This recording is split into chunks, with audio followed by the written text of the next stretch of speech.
popular demand, a Goofy movie. This is a film I actually already talked about a bit. I did a list of the top nostalgia critics I wouldn't review, and one of them was a Goofy movie. I wasn't really sure why so many people wanted me to review this. I will say that in a sense, I was the exact wrong age to see this when it came out.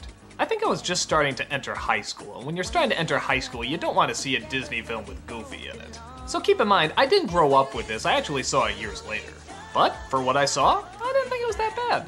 I mean, okay, it's not among one of the best Disney films or anything, but you know what? For what I could have gotten, I was actually kind of pleasantly surprised. The story is Max, now played by a different voice actor, is forced to go on a field trip with his father Goofy. The only downside is all his friends are going to a concert, and even a possible girlfriend named Roxanne might be there as well. So while on the trip, he's constantly trying to find a way to steer the car towards the concert, instead of on the fishing trip that his father wants to go on. So yeah, kind of a standard story, but what really sets it apart, oddly enough, is the connection between the father and the son. The father just wants to be a part of his son's life, and the son, of course, wants his independence. This could easily be shown through a bunch of throwaway lines, and yeah, they're in there too.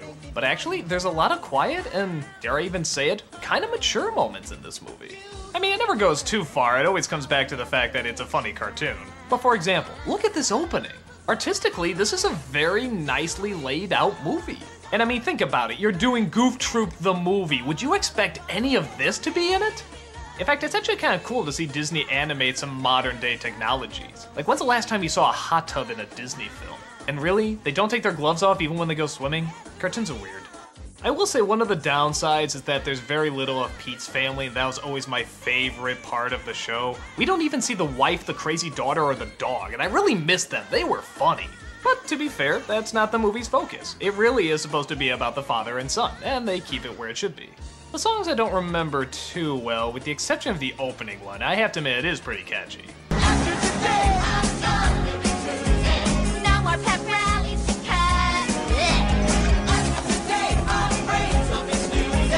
I'm gonna sit on my butt. The song done by the pop star at the concert is also pretty enjoyable, but mostly for awkward corniness. Scenes like this and even to play down Pauly Shore actually work okay in the movie in the same way that Zach Morris works in Saved by the Bell. Yeah, you know it's not really popular, but you know what? You give it a pass. It's cute, it's energized. The characters are having a lot of fun in it. The romance actually isn't that bad either. The Roxanne character is actually kind of cute and likable, and the two of them actually do share a believable chemistry.